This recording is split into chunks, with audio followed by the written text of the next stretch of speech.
आज आप सबके बीच बैठकर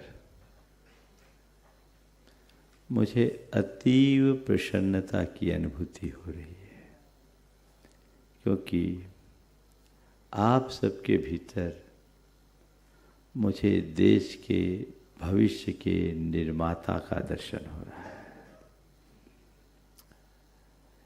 ये संस्थान कोई सामान्य संस्थान नहीं है, देश के भविष्य को गढ़ने वाला संस्थान है। आप लोगों के भीतर मुझे अपार संभावनाएं दिखती है और मुझे आज के इस युग में ऐसा लगता भी है कि आज बहुत अधिक संभावनाएं हैं, लेकिन जितनी संभावनाएं हैं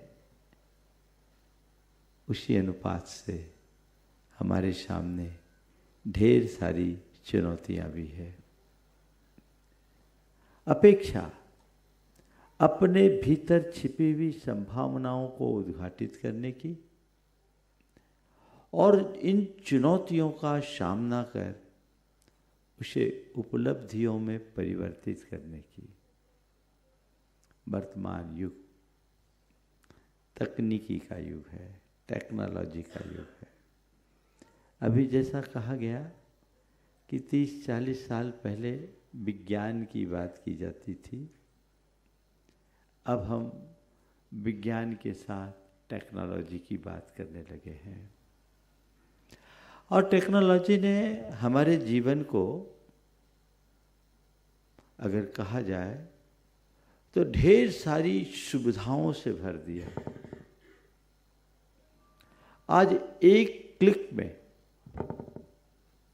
दुनिया भर की चीजें हमारे पास आ सकती है, चाहे जैसा खाना, चाहे जैसी चीजें, चाहे जैसा मनोरंजन और चाहे जैसी सूचनाएं, सब कुछ प्राप्त हो जाती है ना।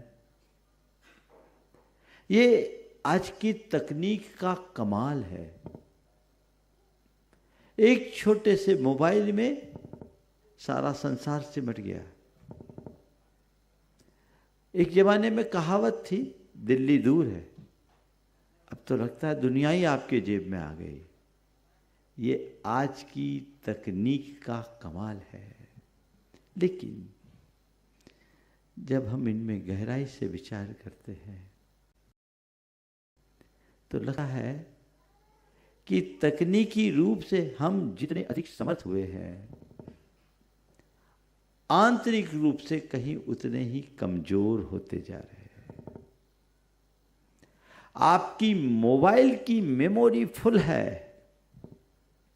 लेकिन कहीं ना कहीं ऐसा लगता है कि मन खाली है, मन में खालीपन है, और यह जो रिक्तता है ये हमें भीतर से तोड़ती है और अंदर की ये टूटन हमें बहुत कमजोर बनाती है।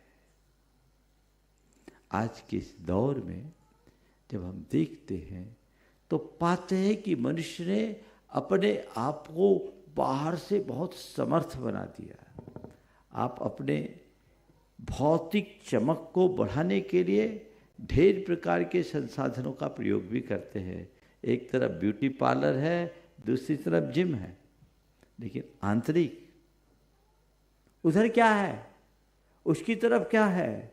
अगर कहा जाए तो मैं कह सकता हूं आप लोगों की फोटो तो बहुत खूबसूरत है, एक्सरे सबकी बिगड़ी हुई है। और यही आज के इस युग की सबसे बड़ी चुनौती है। संत कहते हैं कदाचित तुम्हारी फोटो खराब हो, कोई फर्क नहीं पड़ता, एक्सरे अच्छी होनी चाहिए।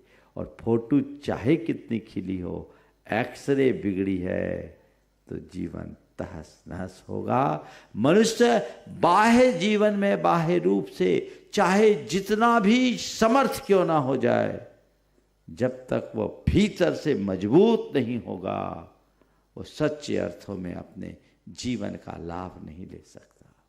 आज की इस दौड़ में हमें उस दिशा में सतत गंभीरता से सोचने और विचारने की ज़रूरत है कि आखिर हम कर क्या रहे हैं। टेक्नोलॉजी ने हमें ढेर प्रकार की सुविधाएं दी, इसमें कोई संशय नहीं, सब चीज़ें बहुत सरल कर दी।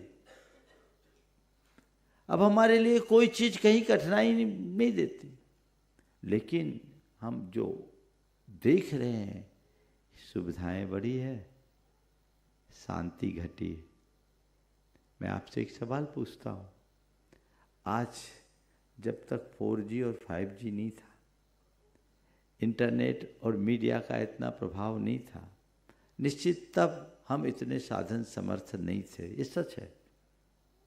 लेकिन मैं आपसे पूछता हूँ, आज से 20 बरस पहले जब ये मोबाइल नहीं आया था, तब हमारे पास जितनी शांति थी, क्या आज वो शांति है?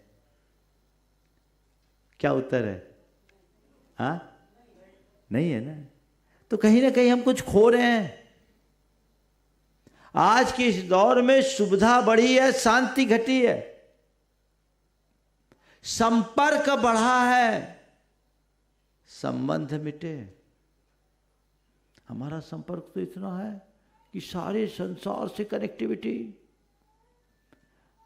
न जाने कितने प्रकार के ऐप्स हैं, व्हाट्सएप और न जाने आप लोग कौन कौन सा ऐप का यूज करते हैं। सारे संसार से आपका जुड़ाव है, लेकिन अपना कौन है?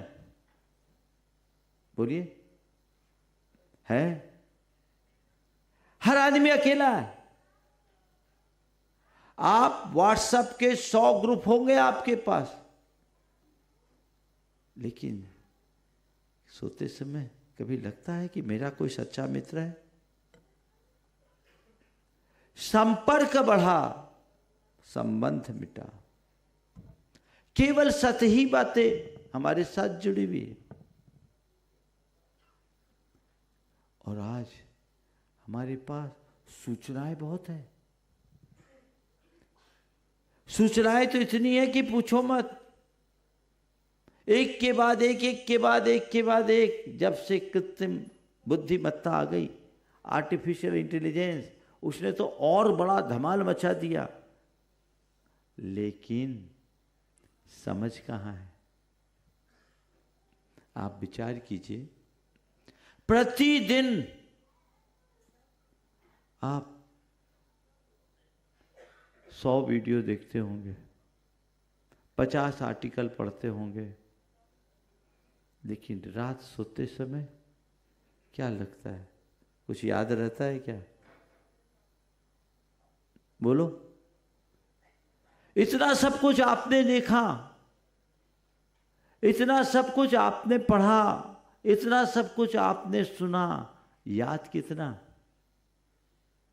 मनुष्य के जीवन की सबसे बड़ी विडंबना यह है कि अपनी उंगलियों को स्क्रॉल करना तो हमने सिखा दिया, पर पाँव को सही ढंग से चलना नहीं सीख पाए। हम सही रास्ते पे चलने की कोशिश नहीं कर पाए। हमने बाकी सबको भर लिया, पर हमारा मन अंदर से खाली का खाली है, और यही हमारे जीवन की विसंगति का सबसे बड़ा कारण है। जय जिनेंद्र, अगर आपको मेरी वीडियो अच्छी लगती है तो प्लीज़ मेरे चैनल को सब्सक्राइब करिए, लाइक करिए, शेयर करिए। इसी तरह से अपना प्यार मुझे देते रहिए।